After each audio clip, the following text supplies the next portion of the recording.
Morning, ladies and gentlemen.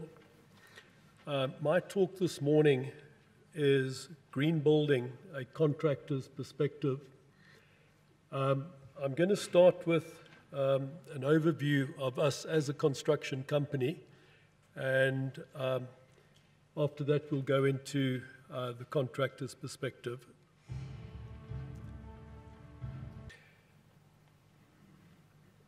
That is an overview of us as a construction company, but moving on to sustainability in the construction industry. And one of the definitions of sustainability is avoidance of the depletion of natural resources in order to maintain an ecological balance. But what does this mean for the construction industry? Sustainability in the construction industry needs a number of interventions and inputs. Firstly, we need to move away from what are our traditional models. Not that we discard them, but we need to add to them. We need determined and conscious buy-in from all stakeholders. A lot of sustainability in the construction industry comes from the design aspect or the thought process of a project that will lead through to how that project gets executed. We also need to embrace environmentally friendly and green initiatives. Sustainable construction involves a commitment to attaining three pillars: economic sustainability, environmental sustainability, and social sustainability. Economically, we need to make efficient use of our resources, our labor, our materials, water, and energy. Environmentally, we need to prevent any harmful effects that we have as an industry on the environment. We need protecting and enhancing of our environments. We also need to find efficient use of our natural resources and minimize waste. Waste in the construction industry is quite a large challenge, and I'll talk about some of that later on. Socially, we need to respond to the needs of our stakeholders, and this is across the spectrum, from customers and clients, suppliers, employees, and very importantly, the communities that we work in. And this is through the entire life cycle, or the stages of the project life cycle. So getting to the traditional model, construction models have always been guided by time, cost, and quality. Every project that we do has a time element to it, whether that is a program with milestones, a client's expectation of a start and a finish, and that will never change. That is what will always be there on a construction project. Cost as well. Budgets are set, budgets need to be met, employers and clients need to know what their exposure is, and quality. A client has an expectation and the industry needs to deliver on that. There are a number of others, but in terms of the traditional model, this is where we are. Now, on that traditional model, the construction industry plays an important role in the traditional setup. We provide the necessary socio-economic infrastructure that covers roads, hospitals, schools, transport facilities, parks. We also help to improve the quality of life in communities. We provide opportunities, we provide employment. So these are all positives. But when we look at ourselves as a construction industry, we face certain sustainability challenges. I mentioned earlier the generation of waste. Put very simply, is we buy products into a project, we work those products, we use a large percentage of the product, but then there's the waste element. That waste element needs to be taken off the project, it needs to be put somewhere, and too often we're generating too much waste and it's ending up in landfill sites. We're a consumer of resources, and we need to challenge ourselves on how we use our resources. Currently, in the area that I come from, in the Western Cape, water management has become a huge focus with the current drought situation down there. We also need to look at our energy consumption. We also use products that increases the carbon dioxide emissions, and thereby we are a contributor to global warming. We also contributed to pollution. And these are all challenges, and there are ways of dealing with them. So what do we have to do? What we need to do to develop a sustainable future is to find a new paradigm. And that paradigm doesn't leave our traditions. The traditional model of time, cost, and quality will always be there. What we need to do is to be adding to it and adding layers that will deal with minimizing the depletion of resources through what we do. We need to look at conserving natural areas and our biodiversity. We need to reduce harmful emissions. We also need to go further and add in, as pillars to the new model, economic sustainability, environmental sustainability, and social sustainability. Now, this new look model, when you analyze it, can be enormously beneficial when we start looking at green building practices and look at the green building opportunities that there are out there. Green building practices promote sustainability, but it needs the involvement of all stakeholders. At a project level, the involvement of the project stakeholders is creating awareness amongst all the employees, the contractors working on a particular green build project, making efficient use of our resources, minimizing pollution, making sure that we're not fouling water sources, we're not engaging in illegal dumping, we're looking at recycling, we're looking at reducing waste, and we're controlling the use of toxic materials. Also creating a healthy and safe environment, and considering the impact that we have on the flora, the fauna, the air, the water, and the soil that we're working with. Now, globally, over the last while, there are voluntary benchmarks and standards or rating tools that have been produced to aid promote green building. Secondly, to design green buildings, how we build green buildings and how we operate green buildings. Here, various credits on environmental impact categories are looked at. These cover materials that we use, energy and how it's used, water usage, transport. In the material sector, here we look at the reuse of certain products, like steel.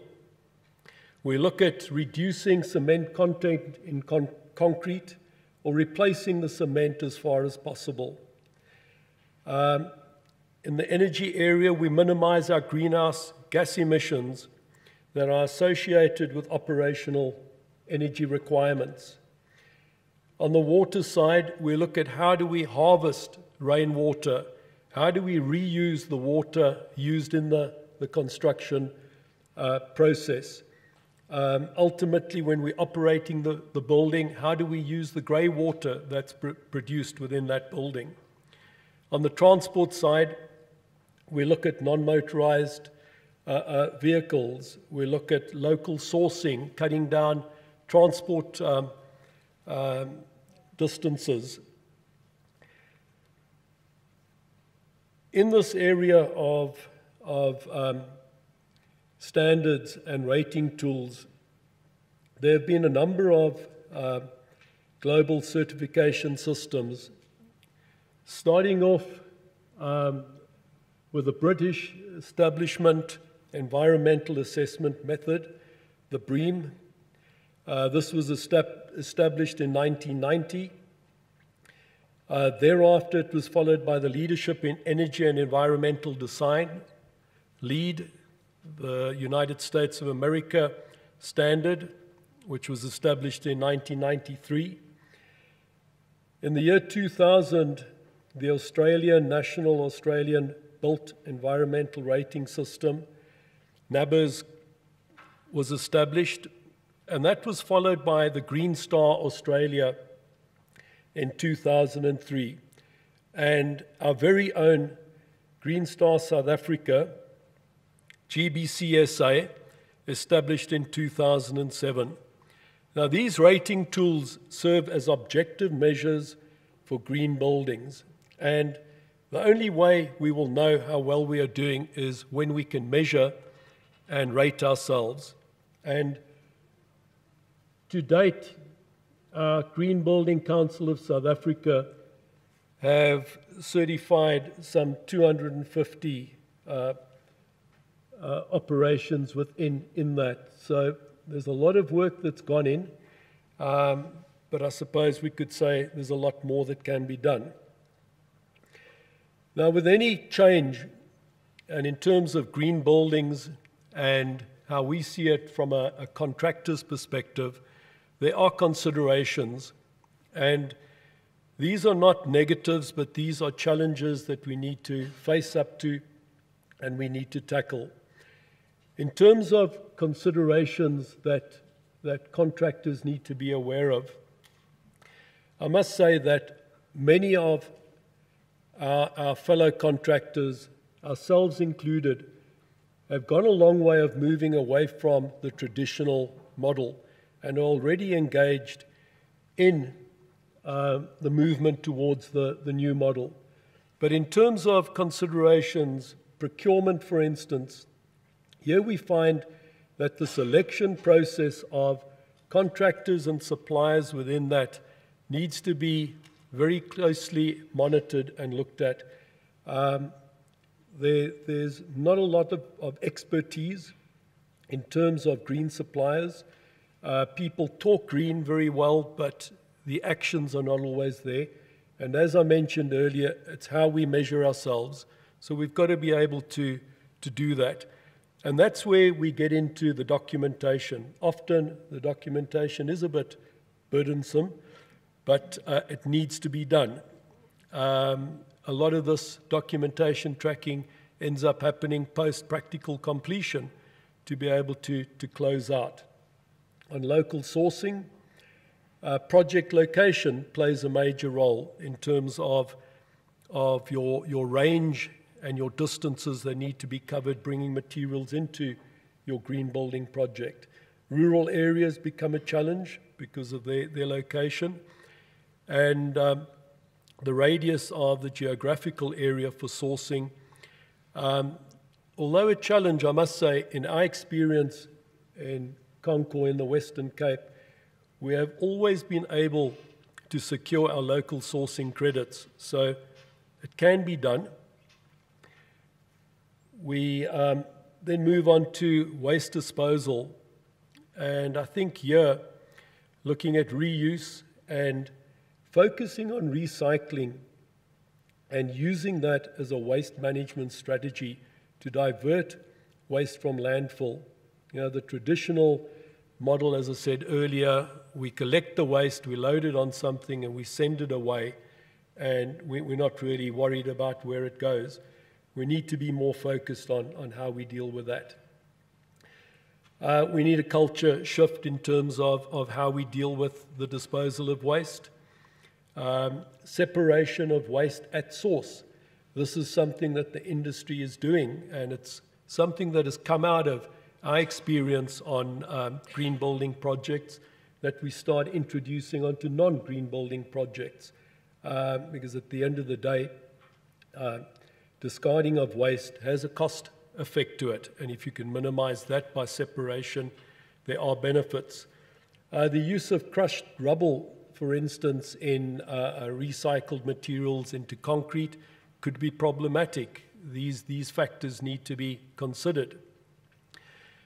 When you are programming green build projects, you need to be focused on what you're doing, where you're looking for your credits. And for instance, on the concrete mix design, Green Building Council of South Africa's credit MAT5, where we reduce cement content in a concrete. The concrete often has a delayed setting time, and that needs to be factored into your programming considerations. There are also challenges that come in some of the long lead times of various materials that are brought into site. Also, if you want to change a design, there is a documented process that needs to be followed. It's not going to happen quickly, so factor that in as a time consideration. Commissioning on green building projects is probably one of the larger challenges, and here for us, the tracking documentation takes a long time, goes well beyond practical completion, and often the challenge there is when subcontractors feel that they've finished the work and they haven't closed out in terms of documentation. Our approach to that is ensure that the commissioning requirements are very clear to all contractors, particularly in terms of the documentation and when and how that needs to be brought into the project. And those commissioning requirements are generally, housed in the HVAC, irrigation, vertical transport, electrical sides of the project. We in Concor are extremely proud and feel privileged that we've been involved in a number of green build projects. And here are a few of the green build projects that Concor Western Cape have been involved in. For us, it started on the Oricon head office project in Century City, where I think as a business we have gained a lot of experience, and that moved on to Millennia Park, Portside, which is the tallest building in Cape Town, onto Century City, which at Century City Urban Square, another very successful precinct development, the Roland Park, and there are a few others, and we currently are working on a green building project at the moment. So in conclusion,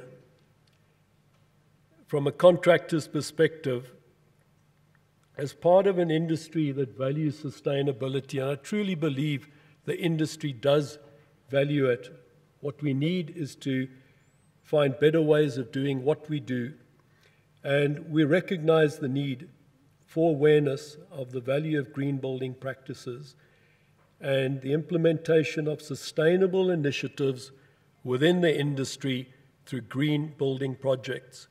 The construction industry has major potential in advancement of sustainable development by embedding sustainability into our project delivery as we journey towards building green precincts and eventually green cities.